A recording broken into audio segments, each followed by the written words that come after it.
एक छोटी सी दुकान थी दोस्तों, लेकिन कोरोना की मार ऐसी पड़ी कि उस दुकान पे बच्चों को मैं गेमिंग कंसोल पर गेम खिलाता था, वो भी आने बंद हो गए। दुकान ही 2 महीने बंद रही और मेरे ऊपर बेरोजगारी की बहुत बुरी मार पड़ी। मैंने प्रधानमंत्री कार्यालय में पत्र लिखा और कोशिश की कि मुझे नौकरी मिल जाए। प्रधानमंत्री कार्यालय से मुझे फ़ोन आया है एक बंदे का, अब मैं उसके पास जा रहा हूँ। देखिए ये सरकारी लोग और सरकारी तंत्र, पहले तो इनके ऑफिस का ही हाल देखिए। सरकारी ऑफिस है, बहुत ही पॉश इलाके में बना हुआ है, लेकिन इसके फर्श, इसकी दीवारें और इसका दरवाज़ा सब बताते हैं कि किस स्थिति में है। आप देख सकते हैं, देख रहे हैं आप।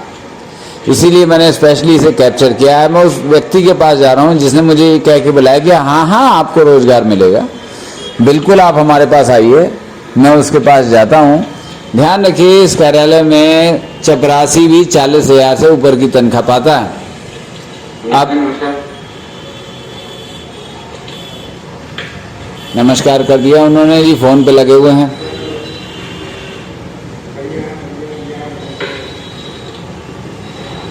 बैठने को कहने की इनकी तमीज़ नहीं है, तो मैंने कहा चलिए आपको कार्यालय दिखा दो, इनकी अलमारियाँ और इनके किताबें।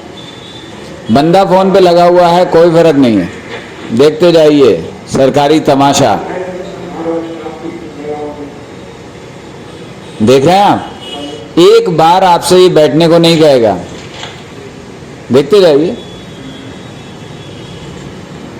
ये हैं सरकारी लोग। सरकारी तंत्र खुद को खा जाता है और फिर बाद में हल्ला करता है कि हमें प्राइवेट क्यों किया जा रहा है।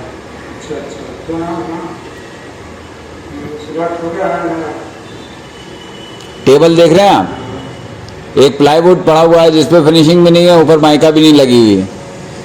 ये उस दफ्तर का हाल है जहां पर लाखों रुपए महीने की तनख्वाहें बढ़ती हैं।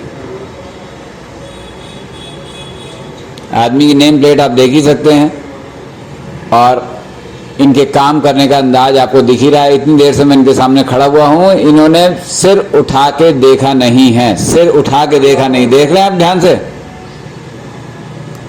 ऐसे ही लोग हैं सरकारी। मैं फिर कहूँगा सरकारी मशीनरी खुद को चबा जाती है और फिर बाद में ही शोर मचता है कि आपने हमारी ओर ध्यान नहीं दिया। अब हाँ गया सर, आपने कहा था तो मैं थोड़ा सा लेट हो गया, उसके लिए माफ़ी चाहता हूँ।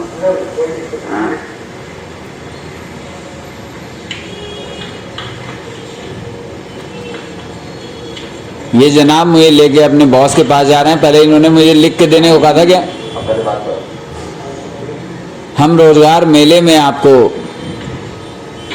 बुलाएंगे। रोजगार मेले में जाने का तो कोई मतलब ही नहीं था, वो तो 4 कंपनियां आएंगी, आपको आप एलिजिबल होंगे तो काम करेंगे। 50 साल की उम्र में जब मेरे पास नौकरी नहीं, मेरे पास काम नहीं है और परिवार को चलाने का साधन नहीं है, मैं इनके बॉस के पास गया। बॉस इनके IAS लेवल के इंसान हैं। अभी आप उनके भी दर्शन करने वाले हैं। कल वो लखनऊ से आए थे और सो रहे थे, इसलिए मुझे आज पुनः बुलाया गया, ये भी साथ में आपको बता दूं। तो बॉस इनके आ रहे हैं, बॉस अंदर बैठे हुए हैं, ये बॉस को बुलाने गए। इस बीच में दूसरे कमरे का भी दर्शन आपको करा दूं। चलिए लगे यहाँ, देखते जाइए सरकारी लोगों को।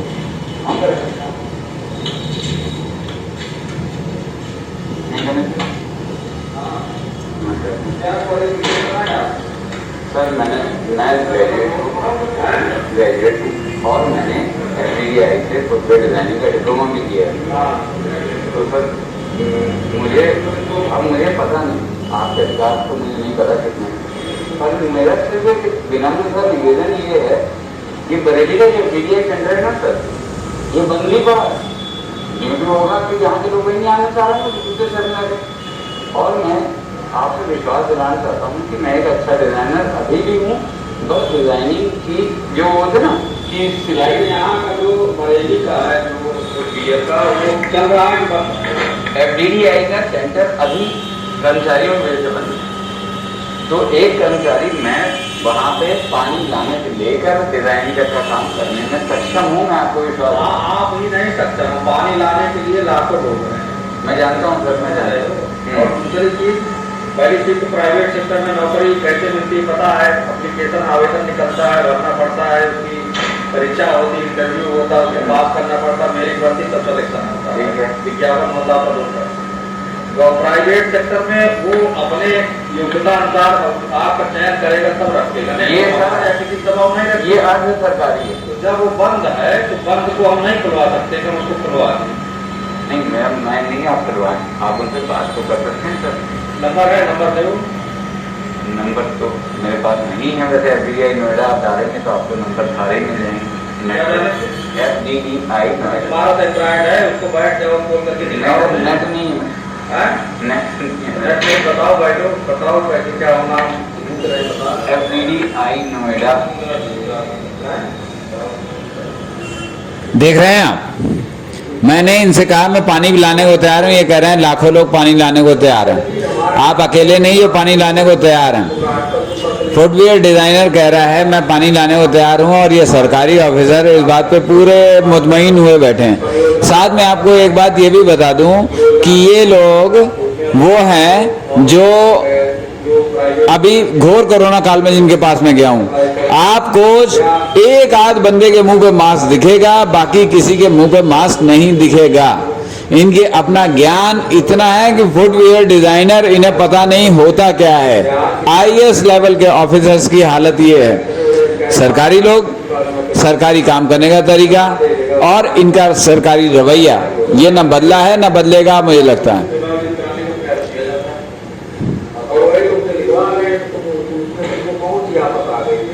नहीं तो सर हमारा दबाव नहीं, मैं मतलब कोई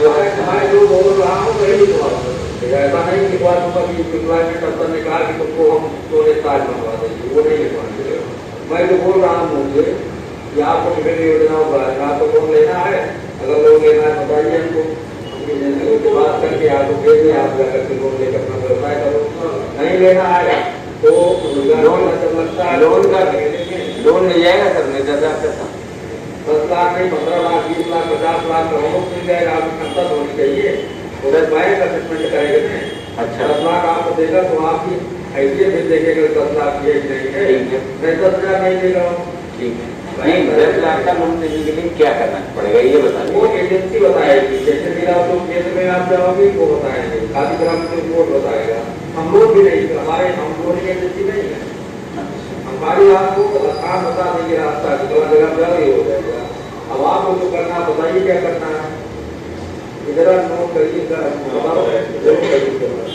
FDDI नोएडा लिखिए सर, FDDI नोएडा।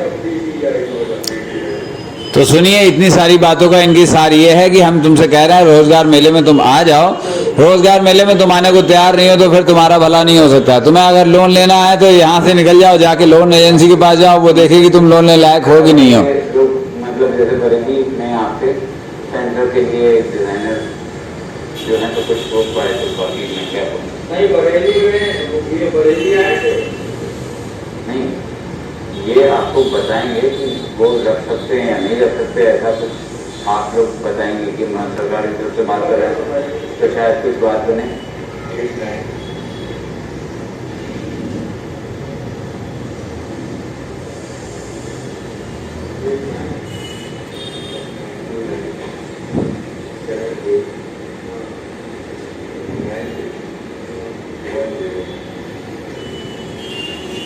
आराम ना लगा हुआ है, फोन मिला रहा है। देखते हैं इस कहानी का अंत क्या होता है। आपको भी इस बात की उत्सुकता होगी और आप किसी भी सरकारी कार्यालय में जाएं, ऐसी कहानियों का अंत यही होता है। सरकारी लोग कोरोना काल में पीड़ित, मैं अपने परिवार को चलाने में अक्षम, इनसे सहायता की मांग लेके गया हूँ और इनके काम करने का तरीका, इनके और इनके शोधों के काम करने का तरीका ये देख के बहुत ही दुख होता है। और सरकारी लोगों का रवैया अभी तक बदला नहीं है।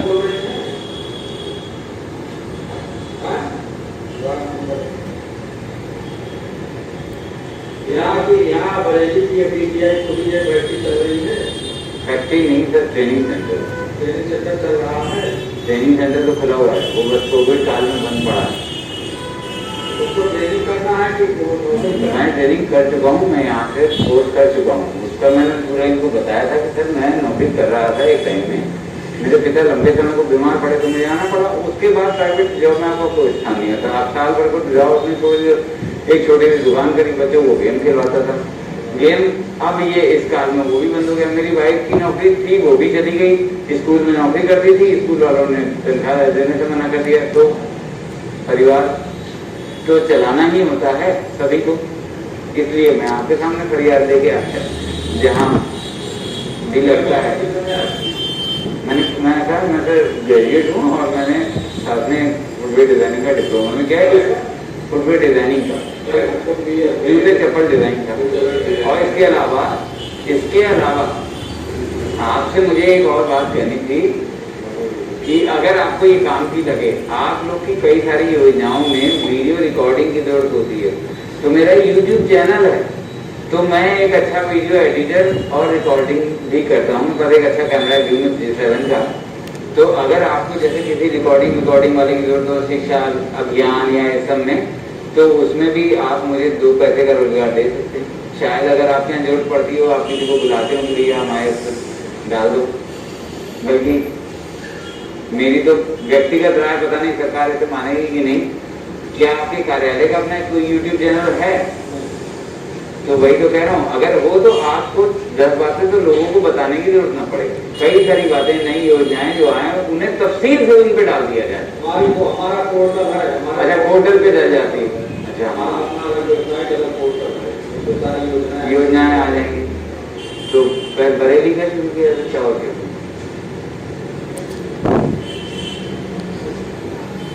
ये है इनके सहानुभूति का स्तर।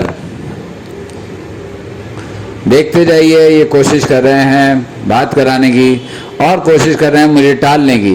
वो कोशिश इनकी हमेशा की तरह सरकारी व्यक्ति की कोशिश कामयाब होती है, ये कोशिश उनकी कामयाब होगी और होके रहेगी।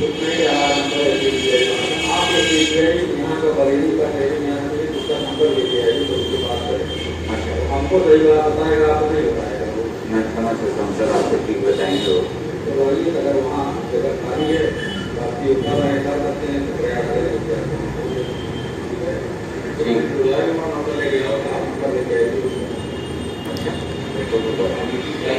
मिल जाए।